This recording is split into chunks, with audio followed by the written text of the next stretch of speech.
Good evening, everyone. How are we doing today? How's I'm every? good, and you? Yeah, I'm all right. I'm all right. Thank you for joining today. I know we still have like a minute, but I just thought we should. Uh,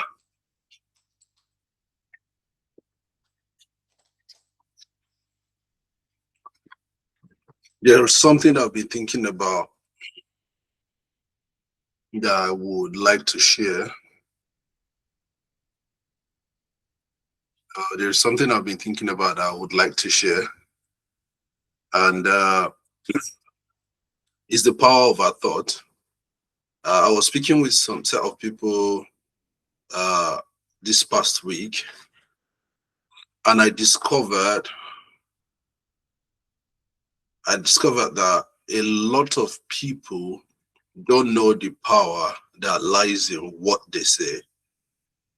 People think, oh, I just catch cruise, I just talk, I just do whatever I think that I want to do with my mouth. I just say whatever things I can say. But unknowing to a lot of people, what you say is creating your possibility. What you say is creating what you will see at the end of the day. And a lot of people say men are scum or women just talk, women don't think, and they wonder why they marry a woman who doesn't think. They wonder why they got married to someone who is exactly like what they used to say. You see, our words, this is not part of what we want to talk about today. This is not part of what we want to talk about today, but I just felt burdened since I had that conversation with those people that what is it that I'm saying with my mouth? What is it that I am, speaking about each time I speak with my friends? These are the things that really form the reality we see. These are the things that makes us into who we are. So even if you are not prepared for that stage, start talking about it.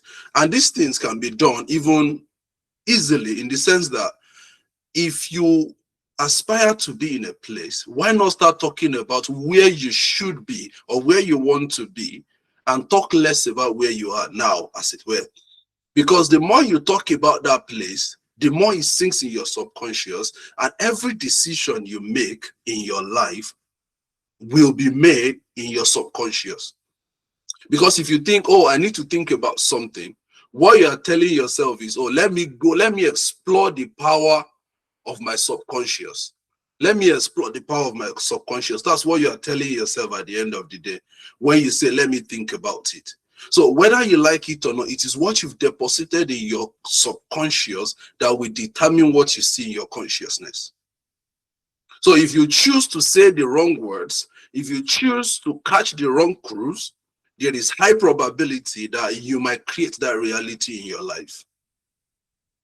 While I was doing my NYSC, for the people that are from Nigeria, they will understand that. While I was doing my NYSC, there is a particular lady that said, if my marriage does not work, I don't care about who the person is, I am storming out of the place immediately. Few years down the line, she got married and now she's divorced. She said it, she created the reality, and she saw it. There is a research that said over 50% of the people that end in divorce have once decided to divorce when it's tough.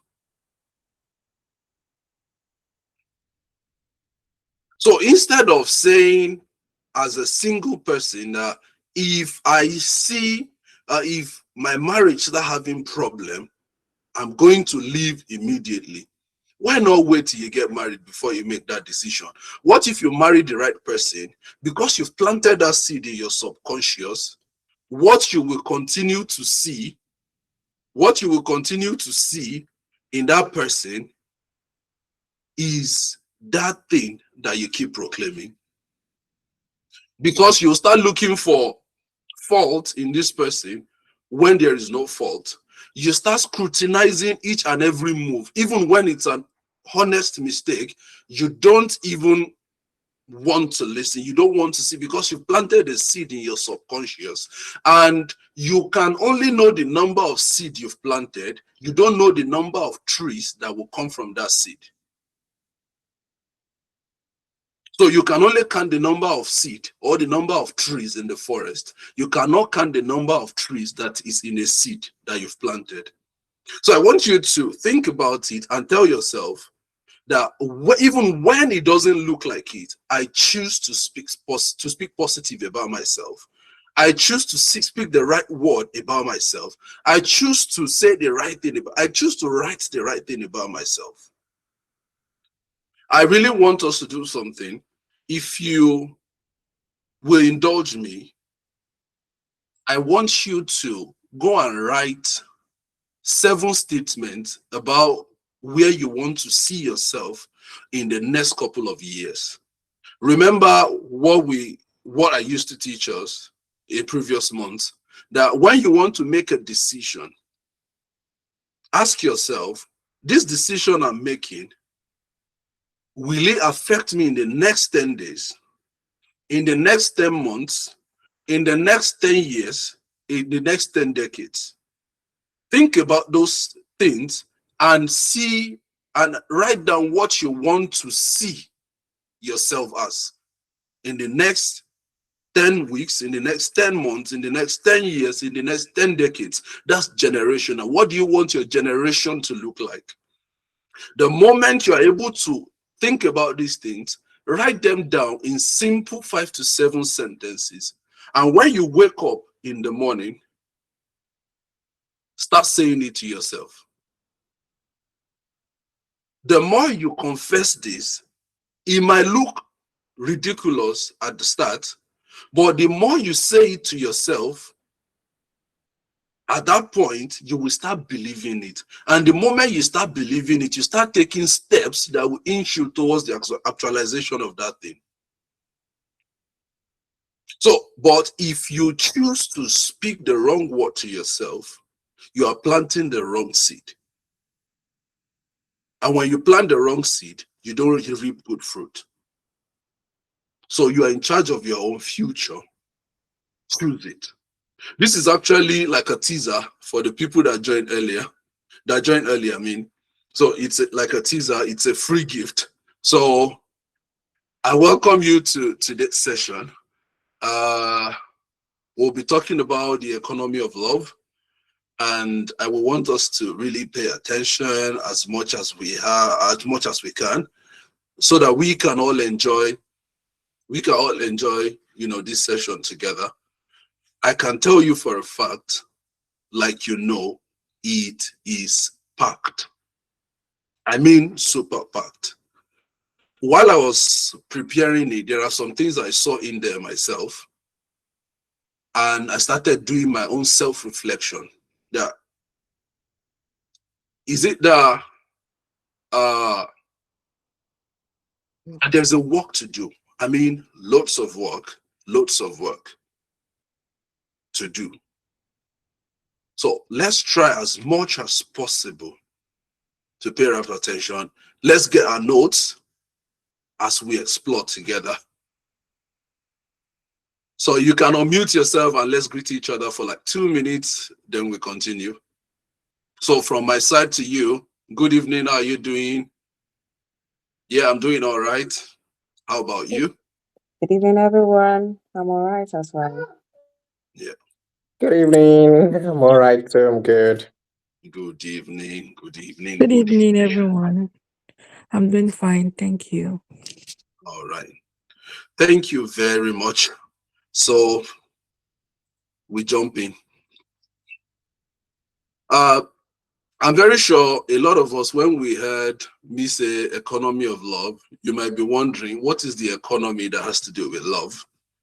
And the thing is, a lot of people, if you ask people that are going through situations in their relationships, in their marriage, if you ask them, the first thing they want to tell you is, I love him and he loves me and I know.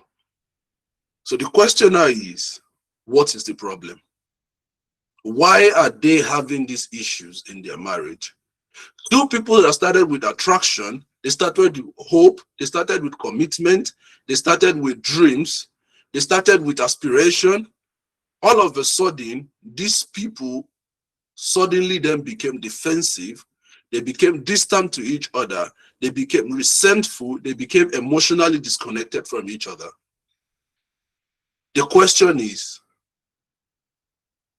do you love each other? You ask them, they say yes. But here's the deeper question. What kind of economy have you built? What kind of system have you built around you that governs how you perceive love, that governs how you exchange love? You know, many relationships do not collapse because love disappeared overnight. They collapse because something happened and the system that sustains love, collapse. But today, if you listen very well, you will understand the hidden system that you can use to sustain your love for as long as you want it to be. Saying that, I need to put this caveat out, that love is not a transaction. The economy I'm talking about is not a love that is hinged on material reward, because that's more or less like a contract. But every healthy relationship, because if we look at the definition of economics itself, is a study of how resources is managed and created to create value. Like how resources are managed to create value. That's economy in itself. So when we are now talking about the economy of love, is the study that we are doing today on how to manage individual resources to create value. That's the economy of love I'm talking about. And in relationships and marriage, we actually have resources. Some of the resources are our time, our money, our behavior. We'll get there. Let me get ahead of myself. But every relationship actually has resources. In every relationship, there's an exchange. In every relationship, there's an investment. There is growth. There is loss. There is debt. DEBT, not this one, but debt, and there is also recovery. We are going to look at each and every one of these, in details. But here's the catch. When I mention loss, you might think, is loss part of the transaction that happened in the relationship? Yes. If you don't lose things, you will have to drop some things, because you have to get to that point of compromise.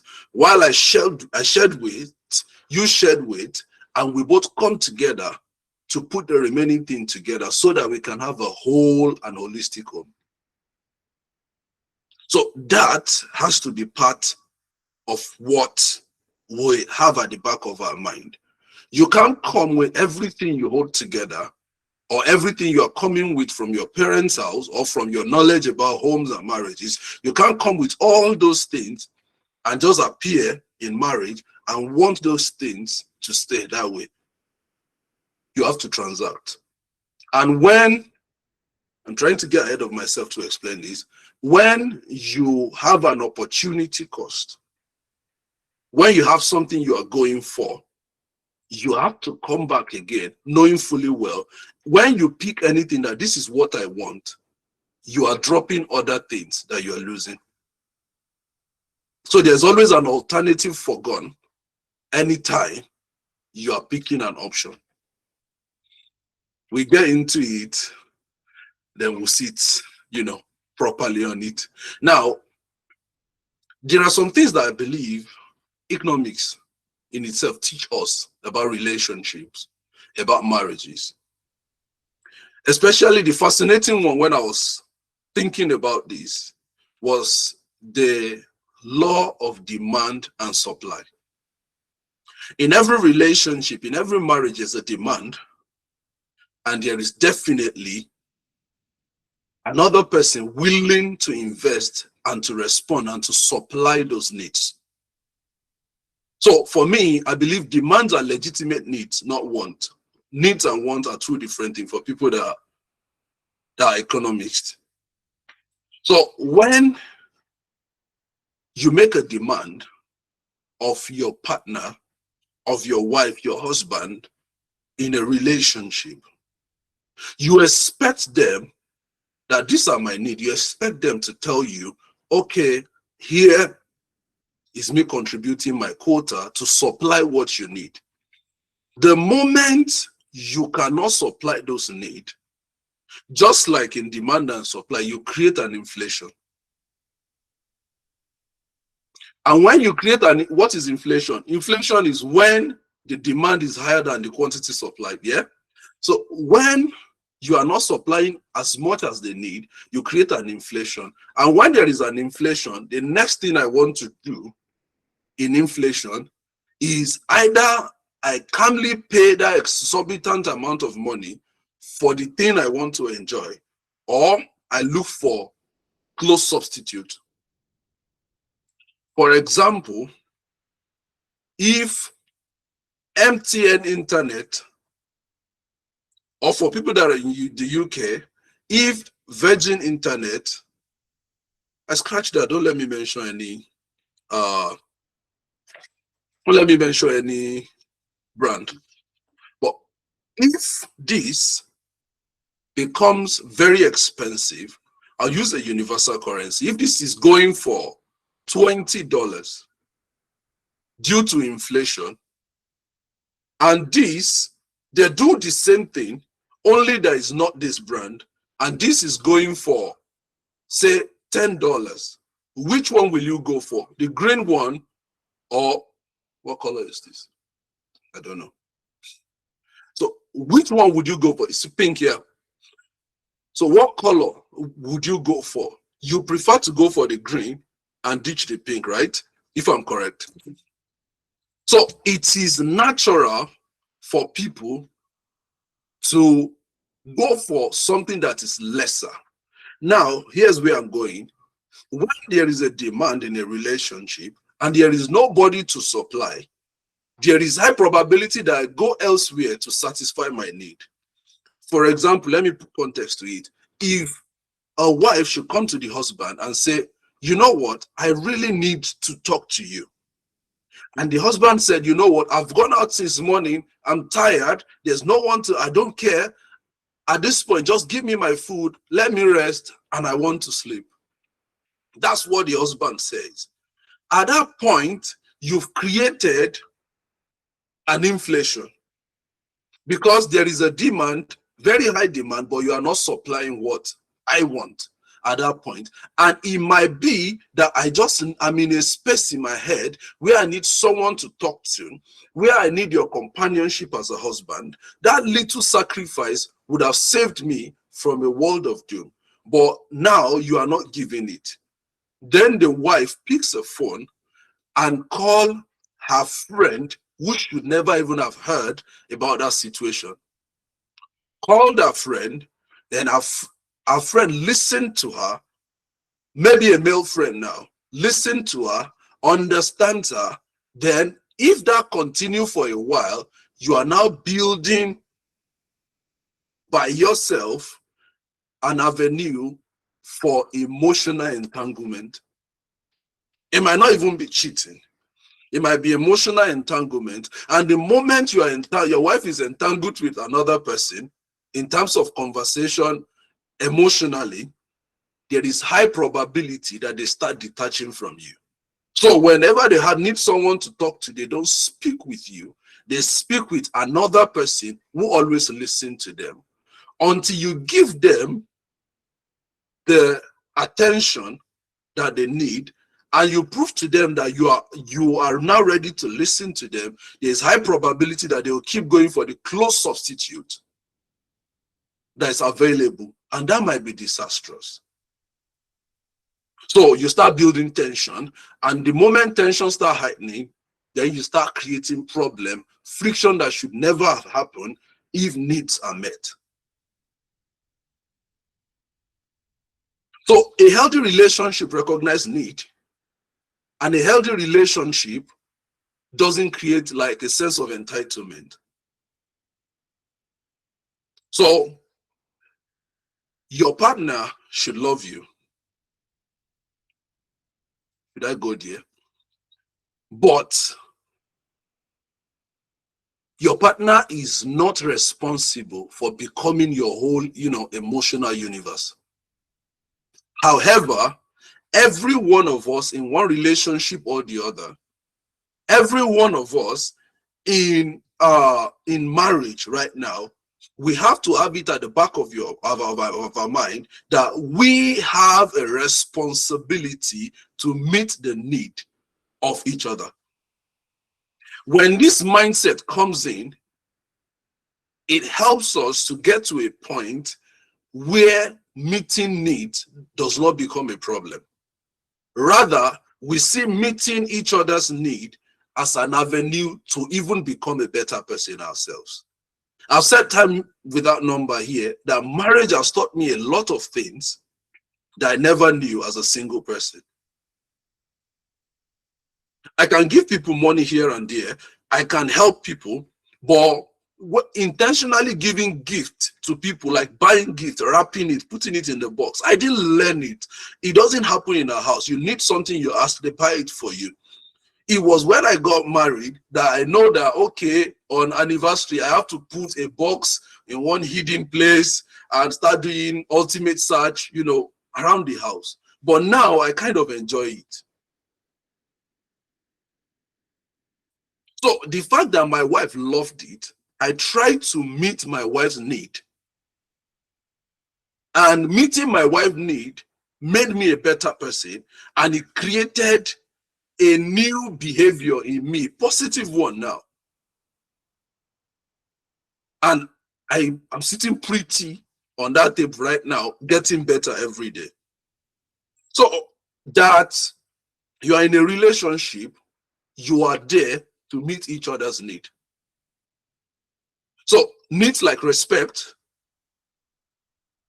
like feeling safe. I might be self-secured in myself, but if you give me reasons to doubt you, I will doubt my safety in the marriage, not my safety myself. What I'm worried about is my safety in the marriage, is my trust in the marriage, is my care in the marriage, is my reliability in the marriage. You might have a whole person, someone who is whole, someone who is free of any trauma or any problem, any attachment issue or anything. But at the end of the day, if they marry someone who is broken, there's a high probability that a broken person might end up bleeding on them.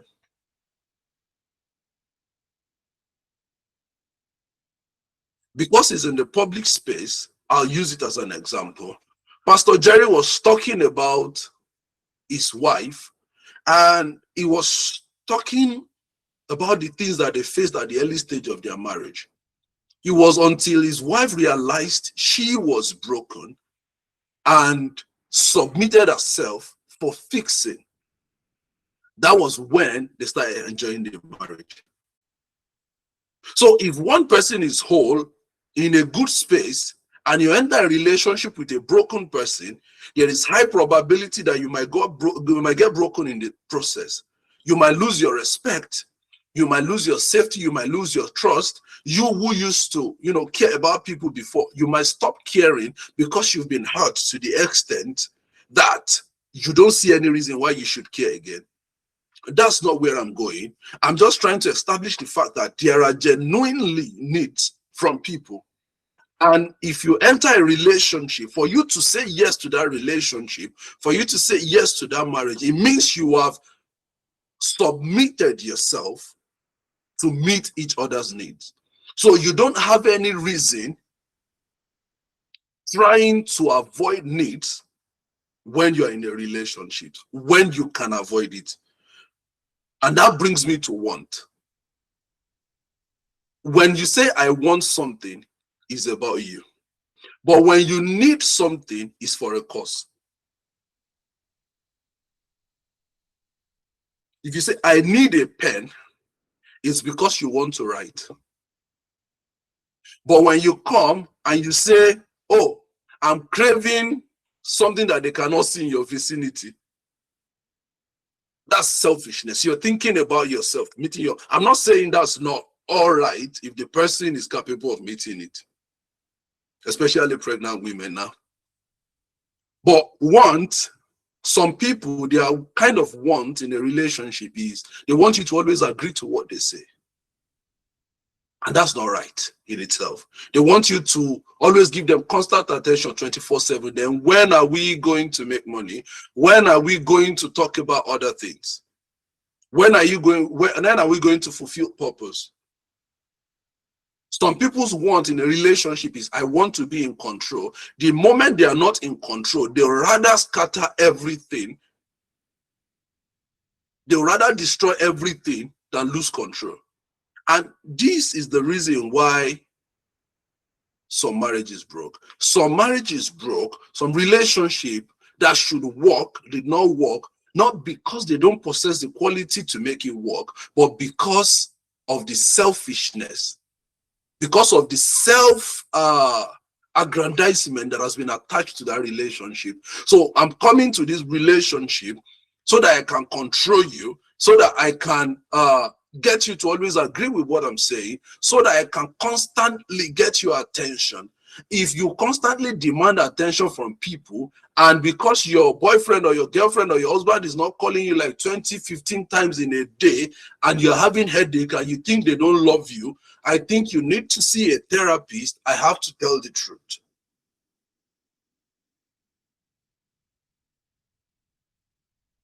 The person needs to get a life too.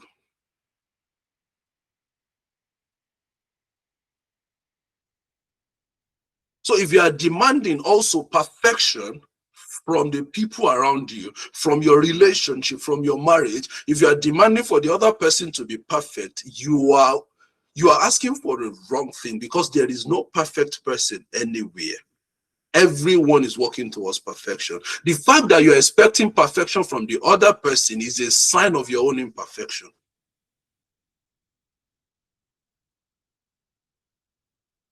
Am I making sense? And also, if this is coming so hard,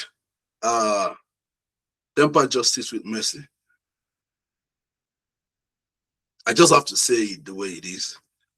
Because many conflict happens because people are fighting for preferences.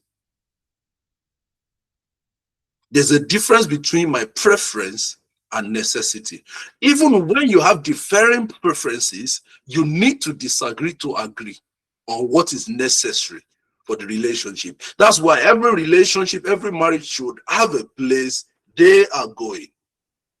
So when the marriage has a place, has a destination, you can then come together and say, you know what, I prefer this, you prefer this, but what does our future prefer? Then you place it on the 10-10-10-10 principle. Then you can now run with it and say, you know what, on the ground of our purpose, where we are going, on the ground of our future, this is the best choice. It might end up not even being anybody's preferences. And when, you know what, let me say this. When we agree on a particular preference and it happens to be the other person's preference, if it fails, you both fail, not that person. So the moment you now say, but I told you that we should follow my preference, you already become a judge. And that's not what is needed at that point. You can create in that kind of person an atmosphere of zero safety. It might distort the person's trust in you. That, okay, so when I make a mistake, I get judged. Then the person will start trying to be perfect. Then they start reducing themselves so that you can gain dominance because they don't want to be blamed. You see what that could do now. So try as much as possible to know that when you both fail, when one person failed, you both failed. When someone is successful, is your success. If you see it that way, you will learn to meet each other's needs without any hassle.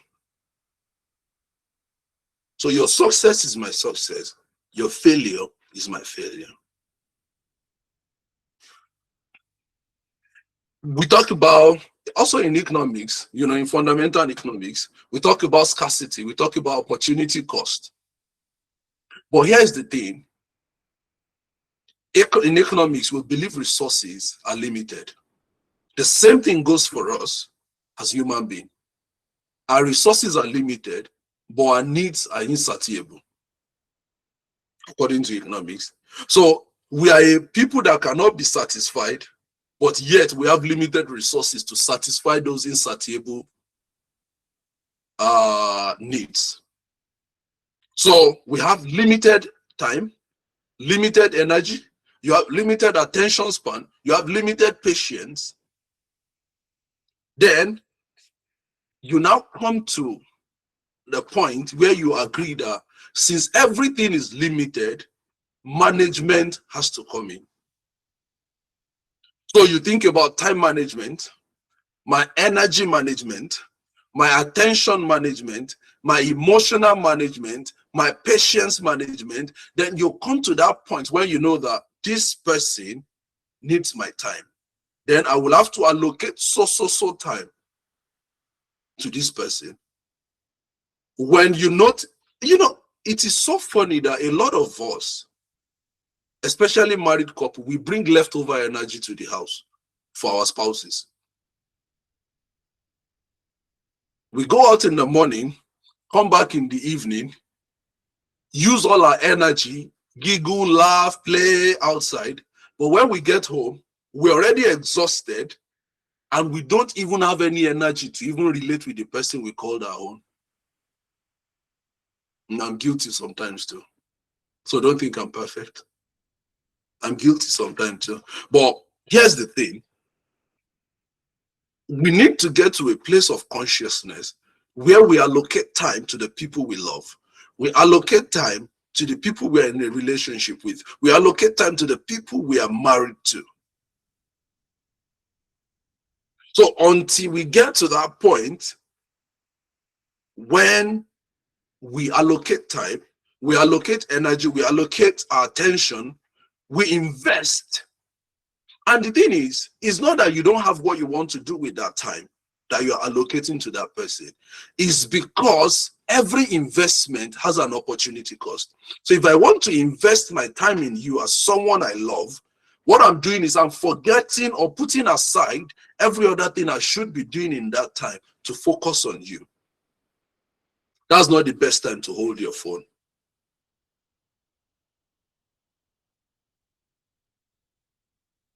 Sorry. I know I've touched something that I shouldn't. I know I've touched something. So whether we like it or not, the truth has to be said. That's not the best time. That's not the best time. Sorry, I need to turn this off. Someone is trying to reach me.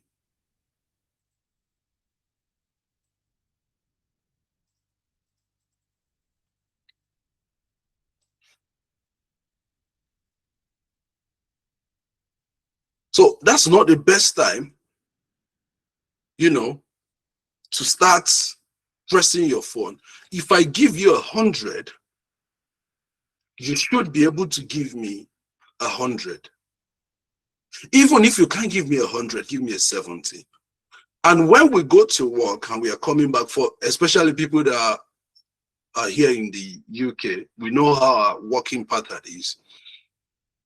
When you're coming back home, have it at the back of your mind, no matter how tired I am, I will give the next 10, 15, 20 minutes to my wife, to my partner, to my girlfriend, so that we can have that quality 15 minutes undivided.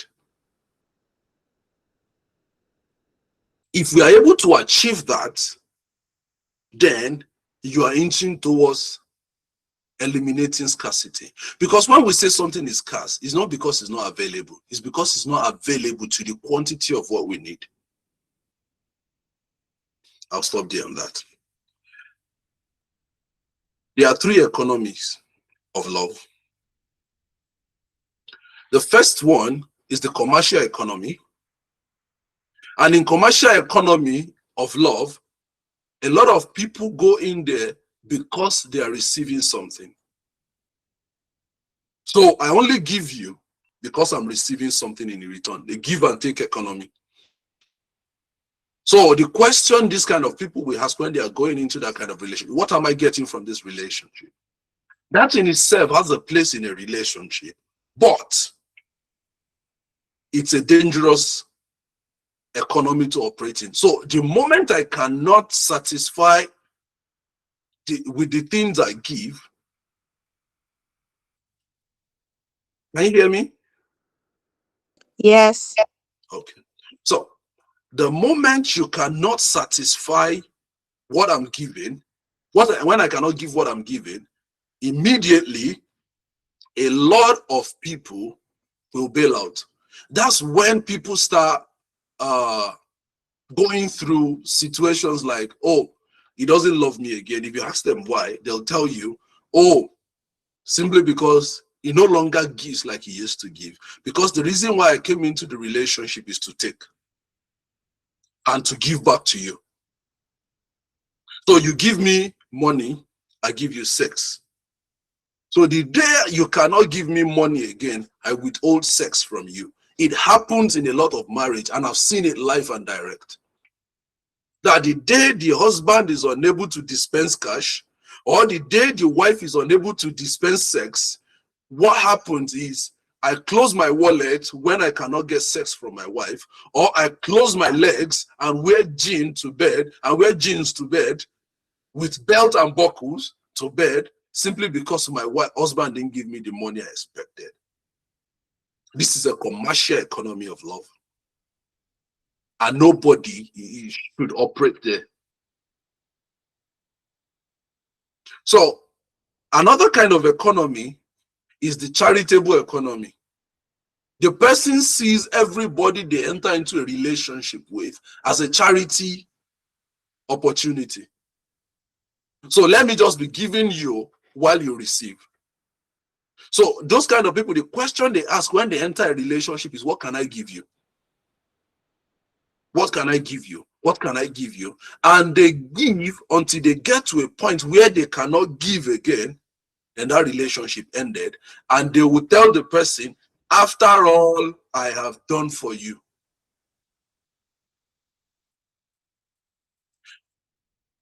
For the sake of our time, the third economy of love that we operate in is a collaborative economy. This is an economy where I invest in you, you invest in me, because we are building something together. So it is not a giving or a receiving without a goal. In commercial economy, you give and you take to keep the relationship going. In charitable economy, you give and you don't expect to receive. You become a charity giver, a charitable giver. Then you always look for how to give every time. But in a collaborative economy, you give to me, I give to you, because we are building something together. Because we are building something together. So when we are not building and we keep giving each other, is a commercial economy. So ask yourself, in this relationship, in this marriage, what are we building?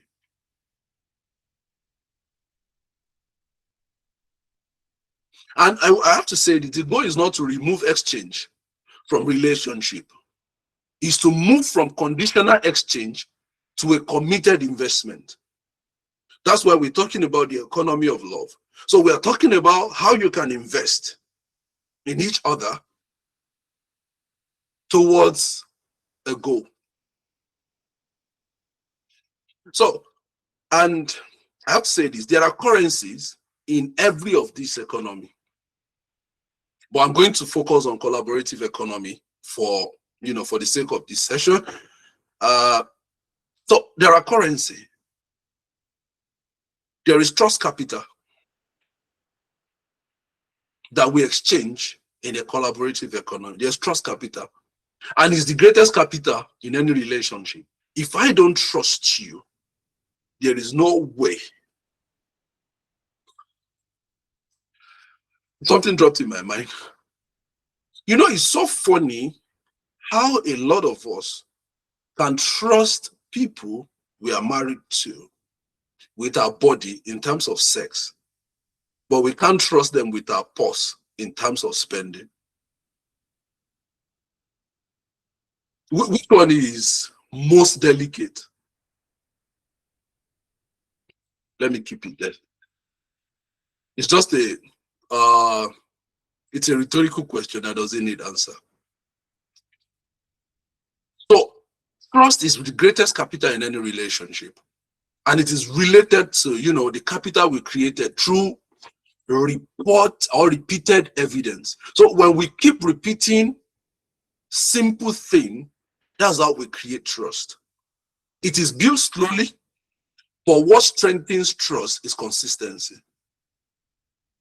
If I wake up today and I keep telling the person I love you, and we are together, nothing will break us. If I keep telling the person every day of my life, there will come to a point in the person's life when it will sink in their subconscious. Even if they are doubting your love for them, there will come a time when they will start believing it. But here is something about trust. Trust can be damaged quickly. Trust can be damaged very quickly. I think I've spoken here about trust tank before. A lot of people, or all of us, we have trust tank. But the moment you give me reasons not to trust you, you keep deflating the trust tank until it is empty. And this is one thing about trust tank. When it's punctured, there is very high probability that it will keep on leaking till it goes empty. Let me explain it. If you break the trust of someone you love by maybe cheating on them or probably breaking their trust, that moment, the person that their trust is broken doesn't see you as someone who is 100% worthy of trust again. Not that they don't have a level of trust in you. They have a certain level of trust in you. But the more you show them that you are not trustworthy, the trust keep leaking. The more you leave those situations unaddressed, the more you leave it unfixed to block the leakage so you can keep investing in the trust tank till it's full again. The more you neglect it, the more it leaks every day. Then the time you didn't call them, they assume that you are where you went to the other day, that they ask you not to go again. Then because you don't want to be accountable also, it keeps going like that, like that, like that, until it gets to a point when the trust tank is empty. And when you say, do you trust her? Do you trust him? Then they say, The moment you start getting reactions like that, it is getting to, it's getting to an edge, or let me say the edge of a cliff, where any pushing can tip the relationship over, can tip the marriage over.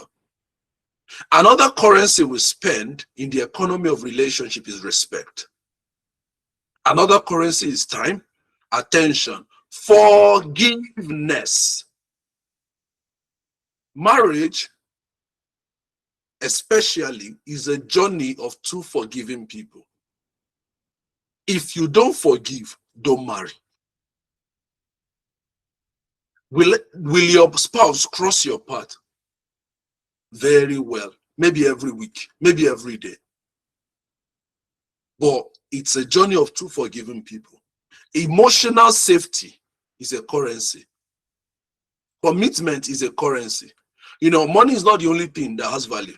In relationship, invisible currency, like what I've mentioned, trust, capital, respect, time, attention, forgiveness, emotional safety, and commitment often determine whether a home will thrive or struggle.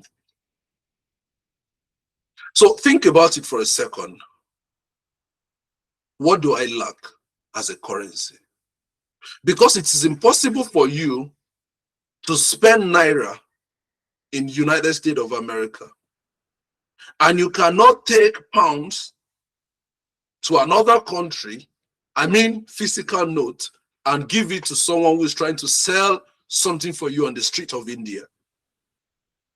In the same way, every of these currency that I've mentioned have situations where they are spent. So it is situation determined, the currency that you bring out to spend. When your partner is struggling, what they need at that point is the currency of time, to be with them, to stay with them. When they are going through hard time, emotional safety is what you need to give to them, that they might calm down. When they offend you, the currency you need to give to them at that point is forgiveness.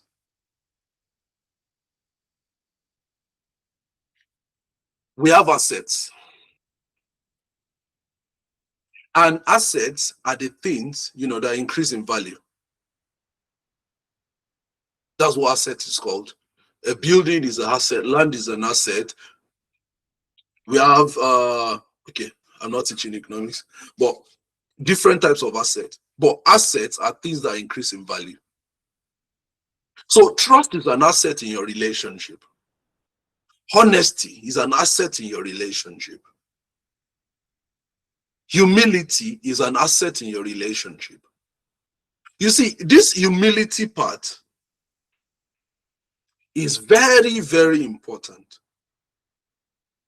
because you cannot understand anybody unless you are humble. When we say understanding simply means, if you flip it around, standing under. So you have to be humble to learn from someone. So if I am humble enough, I'll learn from my wife. If she's humble enough, she'll learn from me. And when we both understand each other, we will come to a point where nothing shakes us again.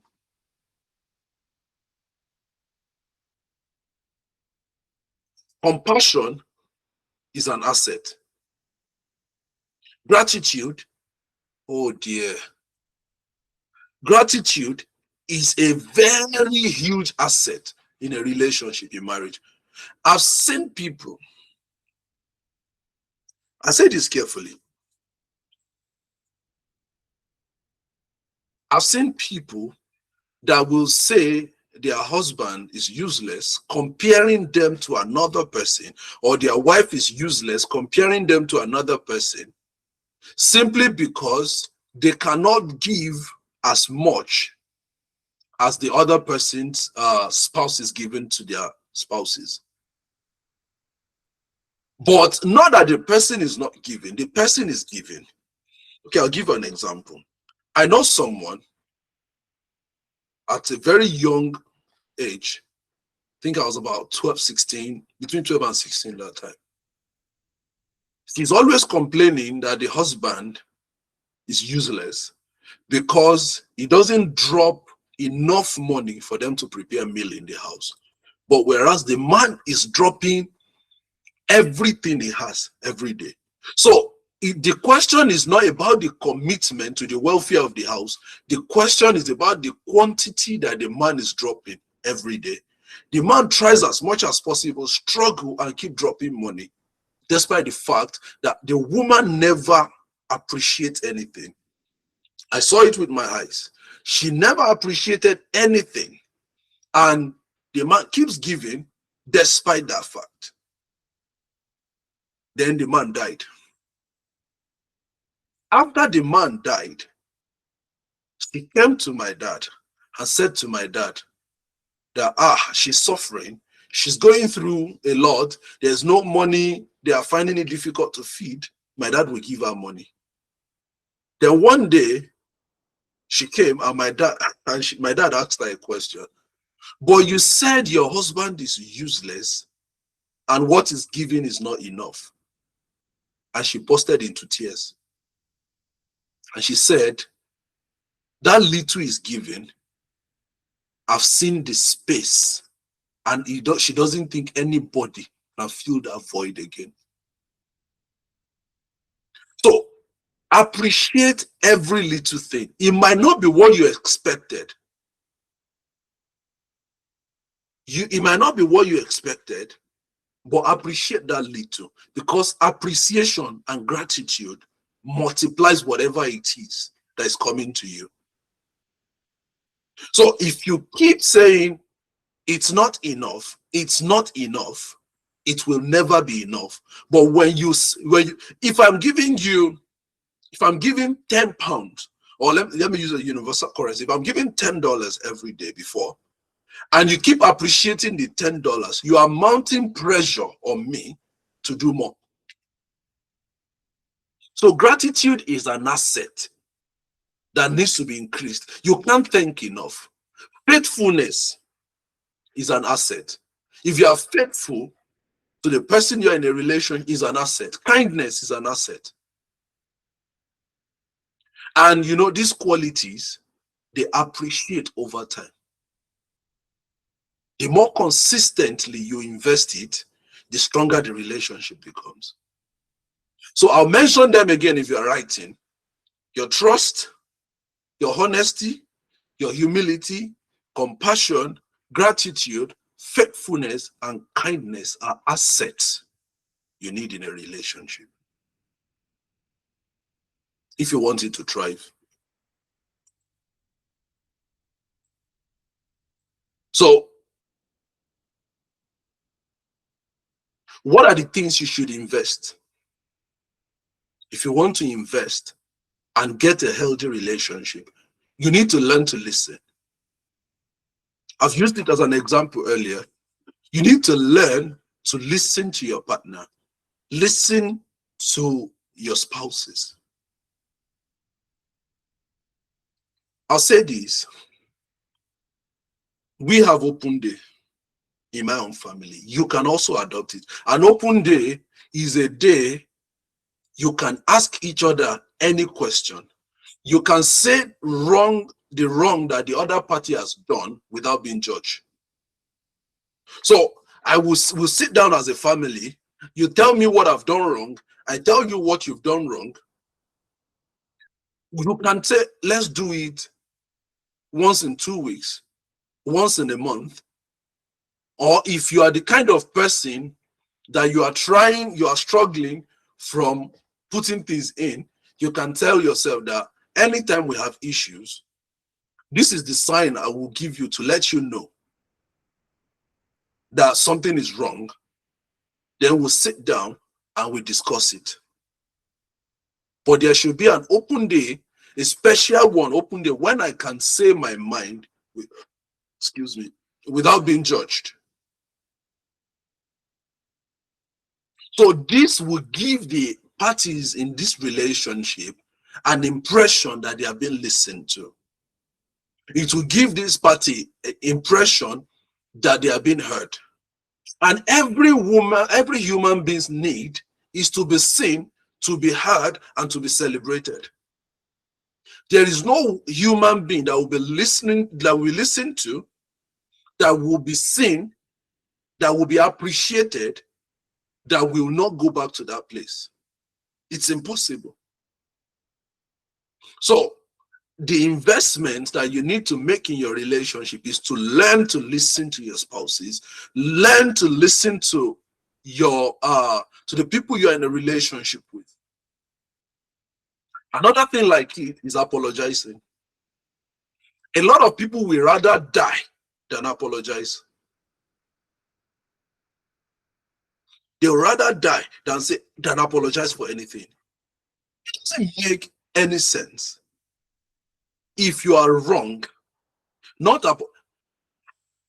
apologizing in itself is a sign of pride.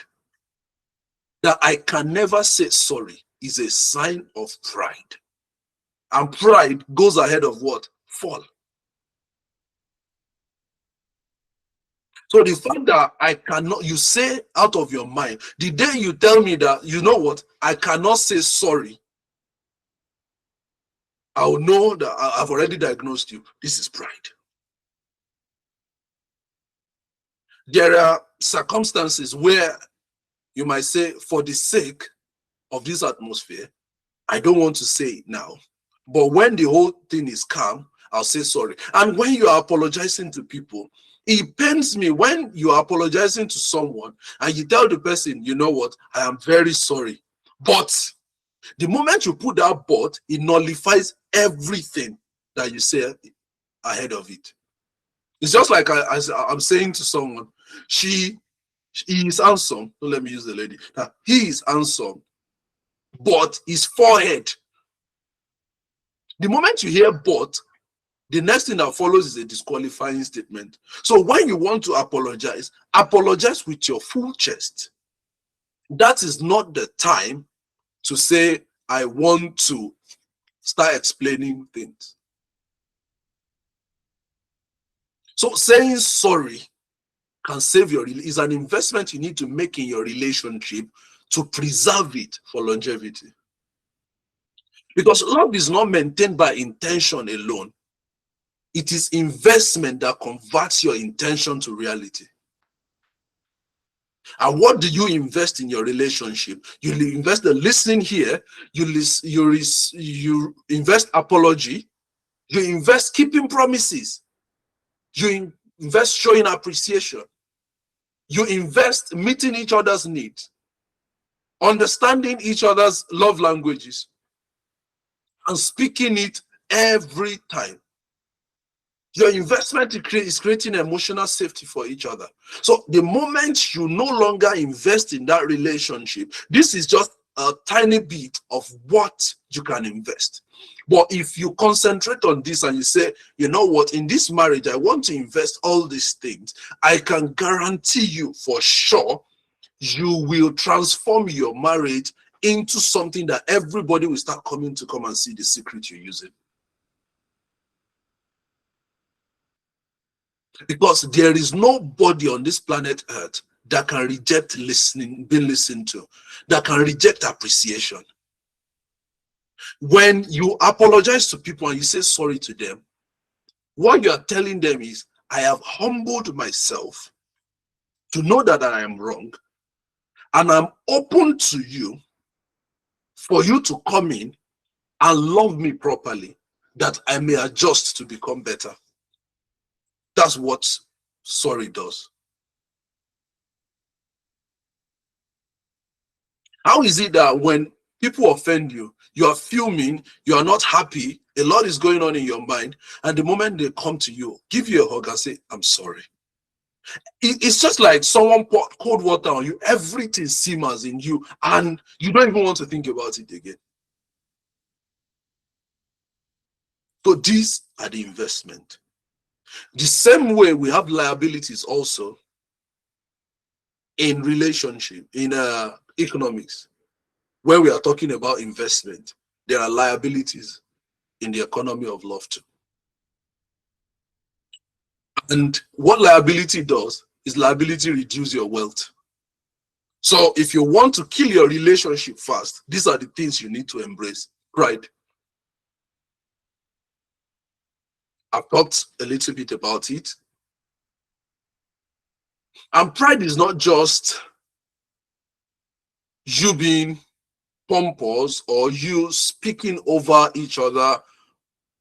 Pride is a sign that something is wrong on the inside of you too. Another thing is entitlement. The moment you are entitled, there's high probability that you might destroy the other person just because you want to have your own wants met, because you want to have your own will come to pass, or impose your own will on the other person. That's what entitlement is.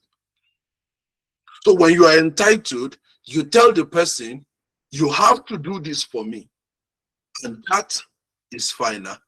Or you start demanding for what they cannot give, or you start demanding for what they can give, or but they are not willing to give. Entitlement is a pungent audacity that comes from people who cannot even take half of what they are doing, what they are demanding from other people. Imagine someone telling you that this one, I'm okay. I don't want to use that example. It might upset some people. But when you are entitled, it shows that you have zero respect for the decision of the other person. But all you care about is yourself. Selfishness is another thing that can reduce relational wealth.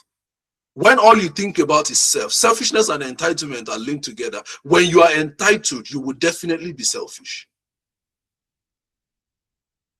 Contempt.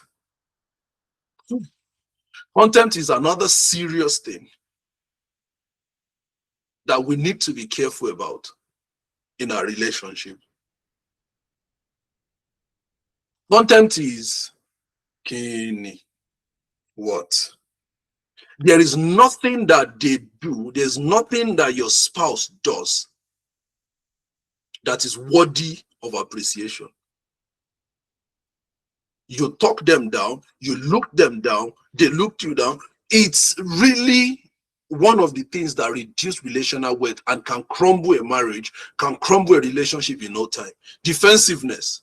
Any small thing, you just want to be defensive. Any small thing, you just want to be defensive. Sorry, 1 minute. So any small thing, all you just want to do is to be defensive. Let your guard down. Relationships and marriage is not a law court.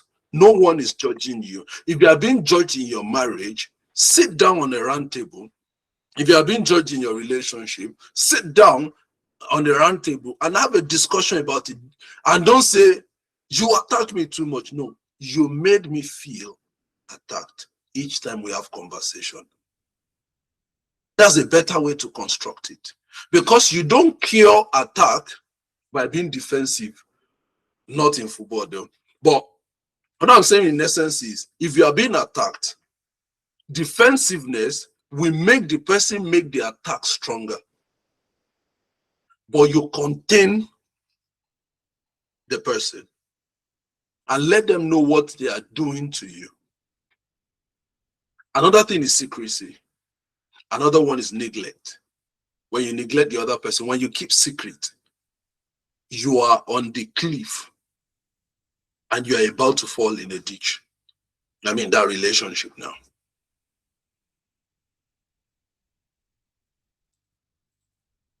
Let's move very fast. In withdrawal, we withdraw a lot of things. And when we make withdrawal from our love tank, these are the things every relationship experience withdrawal. Let me just put that straight first. Every relationship experience withdrawal, but repeated withdrawal without deposit creates damage. Like I explained the trust tank, when things happen and the trust tank is punctured, you need to consciously rebuild immediately if you don't want to damage the person. So repeated withdrawal without deposits again will create damage. So when you fall victim of broken promises, like I promised you and I failed. I used harsh word on you and I failed. I was emotionally absent when you needed me the most. I betrayed you unknowingly. I ignored your pain or I ignored your view when I'm supposed to accept it. When things like this happen, you're already withdrawing from the account of your love. So the love will reduce at that point. What do? Go back and fix things together. And the first thing you need to do at that point is to understand what you've done to them. When you've understood what you've done to them, the next thing is to apologize, not blame trading. So for you to be able to fix withdrawal, you immediately make deposit. If I have $1 million in my account and I made the withdrawal of $100,000, I have 900 there. If I want to have $1 million back again, what I will do is to make a new deposit in it, and my account will go up again. So if we think about love this way, we know that each time we do something wrong to our partner, we are making a withdrawal, and anytime we make a withdrawal, on their side, their perception of us reduces, and when their perception of us reduces, we have to consciously make a new deposit so that we can increase it back. So when we don't do this and we keep withdrawing, imagine someone being spoken to harshly, promises being broken, emotional absence being given to your partner. You betray them at will every time. You ignore their pain, you ignore their words, you ignore their needs. Every time you will withdraw to a point where there's nothing left to withdraw again. And that point, you've left them empty. They can't trust you. They can't feel safe with you. Then that relationship, that marriage goes under intense pressure, and in that intense pressure, you won't be able to enjoy the marriage again. The home becomes hot, the relationship becomes very hot, and no one is able to stay in there again. Then before you know, you start drifting apart. The more you drift apart, the farther you go from each other. That's the end of the relationship. So when you make withdrawals from your relationship, when you break promise, when you talk harshly, when you are emotionally absent, when you betray them, when you ignore their pain, when you ignore their needs, be quick to fix things so that you don't empty their tank.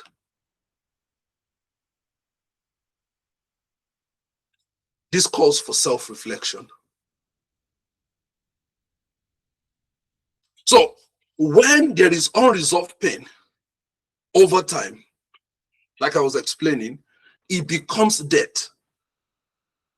DEBT, it becomes debt, in the sense that you've depleted everything you've deposited. Remember when I started, I said every relationship starts on a good note. You enjoy yourself, you are exchanging love, it's all lovey-dovey, and you're enjoying yourself. And it gets to a point where you start drifting apart because someone is making a consistent withdrawal every day. The person is breaking your promise, is using harsh word on you. The person is talking down on you. They are not even emotionally intelligent about the way they think of you. They betray you. They ignore your pain. And it gets to a point where those accumulated issues get you, and your account, your love account, becomes empty. Then it starts entering negative. And at this point, you now have unspoken hurt, barrage of unspoken hurt, unresolved conflict, avoided apologies. You now have repeated disappointment. At this point, you are in negative. And at that point, when you are in negative, the problem that you face is broken relationship. You start growing apart.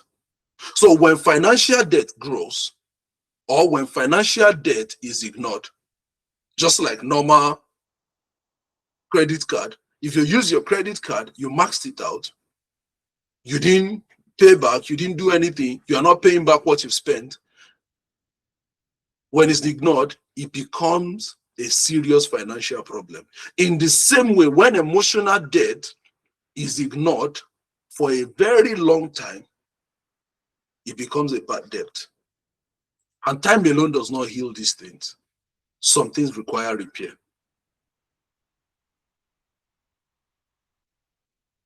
So the best thing we can do to ensure that relationship does not enter deficit when we make withdrawal, or let me say, when a relationship enter deficit, when you keep making withdrawal, when your withdrawal exceeds your investment. So you take from the person with what you say, with what you do, more than you deposit love, you deposit being listened to, you speak their love language. You know, when situations like criticism, when you criticize them more than you encourage them, or you are being criticized more than you encourage, when demand exceeds sacrifice, when hurt exceeds healing, when expectation exceeds responsibility, a deficit will be created. And when this deficit is not fixed, there is high probability that there will be bankruptcy. And what does bankruptcy mean? He said, you see, this my finances is grounded. I can't go further. I declare bankruptcy. And that's the end. Collapse. That's when people say, oh, they both divorced, and will believe divorce is the end. No. The day they divorce is not when the marriage ended. The day they divorced is just the day they decided to officially end the marriage. The marriage has ended long before the divorce happened. So when they take themselves to court and start saying, oh, we want to divorce, that's not when they divorce. They've divorced long ago. And if that repair is not done before it gets to that level, it will become official. And how do we get to a point of bankruptcy? Small withdrawal today, ignored warning tomorrow, accumulated emotional unawareness or traumatizing each other, depletion of trust over time. That's how bankruptcy comes. So this that I've said, I think a lot of us will need to listen to it again and again, especially it will be on YouTube, on our YouTube page. You need to listen to this thing over and over again for you to be able to catch up on it. You might think you are listening now, you're only hearing. So you need to listen to it again and again for it to sink properly. Because there's a lot of information being dished out. But I will say this. Let me put a spotlight on pride. I intentionally omitted it and not talk too much about it. Behind many relational failure is pride. And the quote, or let me say the caveat that pride always comes with is I must win. Pride does not recognize team. It's always about them. In anything you do in your relationship or marriage, don't be proud. Reject pride at all costs. Because pride will always want to win. Pride will always, and the thing is, when someone who is proud is so obsessed about winning, they don't mind who goes down for them to win. If you are in this kind of relationship, reach out so you can be helped. And if you are the person who is doing this in a relationship, also reach out because there are things that needs to be fixed. Proud people are most times people that are going through emotional, who have been battered. Then them finding their voice, they now took it to the negative. Some people are using pride to cover up something. A lot of people that will see out there that we think are tough, on the inside they are dying, but they are just showing that they are tough on the outside. So when you see proud people, if you sit down with them and you break down their behavior, starting from their childhood to their environment, you will see where this thing is coming from. So in all you're doing, in your marriage, in your relationship, remove pride. Because if you love someone, you know that I must protect this person. If you are in a good, in a healthy relationship and you are building something, For the sake of what you are building, you will always want to protect the person.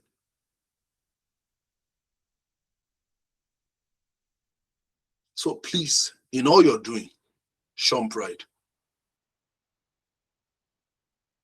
So this is the mentality you need to create if you want to restore the economy of love. If you want the economy of your love to work properly, you need to restore ownership. Know that if it doesn't work, it's my responsibility. If it works, it's my responsibility. You need repentance. Change your ways if you are the one that's the issue or that's the problem. Most of the time, it's not always about one person being the problem in a relationship. Like I've explained this before a couple of months ago. In a circle, when we have this kind of circle like this, you are here, your partner is down here. If you complete your own half of the circle and the person did not complete it, there won't be full-blown conflict or full-blown issue. So everybody have a quota to commit to the failure or the success of any relationship or marriage.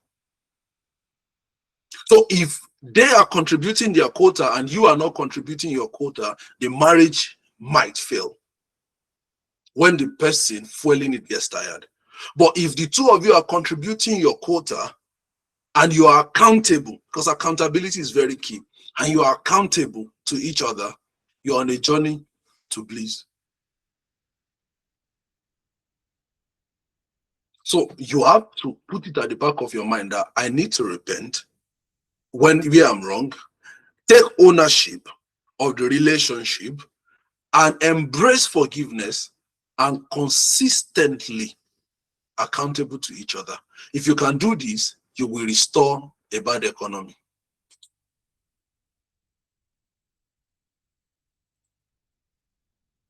Now,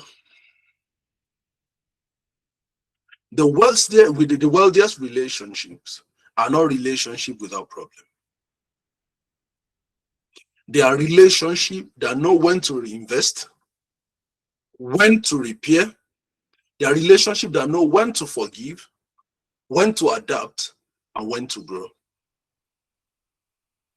Because the goal is not perfection, it is resilience. So you know when to invest, you know when to repair, you know when to forgive, you know when to adapt to a situation, and you know when to grow. If you can get yourself to this point, I can guarantee you, you will have the wealthiest of all marriage. So now, ask yourself, what am I creating in my relationship? Am I creating a debt or a wealth? Am I creating withdrawal or investment? Am I competing or am I collaborating? Because the strength of a relationship is not measured by only how much love is expressed. It is measured by how wisely you've invested in that love, how wisely you've invested in that relationship and marriage. And the purpose of this whole thing is not to make anybody feel bad, but it's to call our attention to the repairs that needs to be done. And when these repairs are consciously attended to, there is nothing stopping you from enjoying the bliss of marriage. Thank you very much. God bless you for listening. That will bring us to the end of our session today.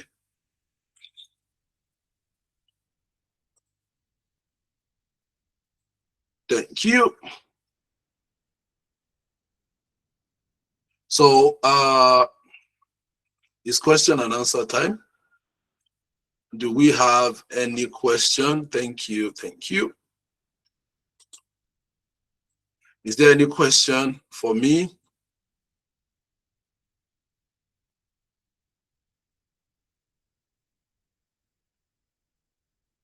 Maybe if you're watching on YouTube, you can drop your question on the WhatsApp chat. It will be picked from there. So is there any question? Anyone has anything to say, maybe contribution or anything to say? If you have anything to say, you can just unmute yourself and speak freely.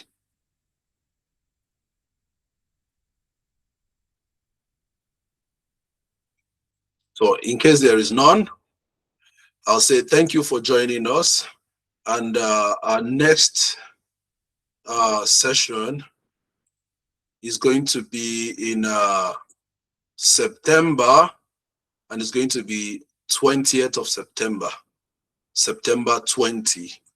That's when we'll be meeting again for yet another session. And what we will be discussing will be communicated to us on the WhatsApp group. If you are not on the WhatsApp group, I'll implore you to just ask for the link and it will be sent to you.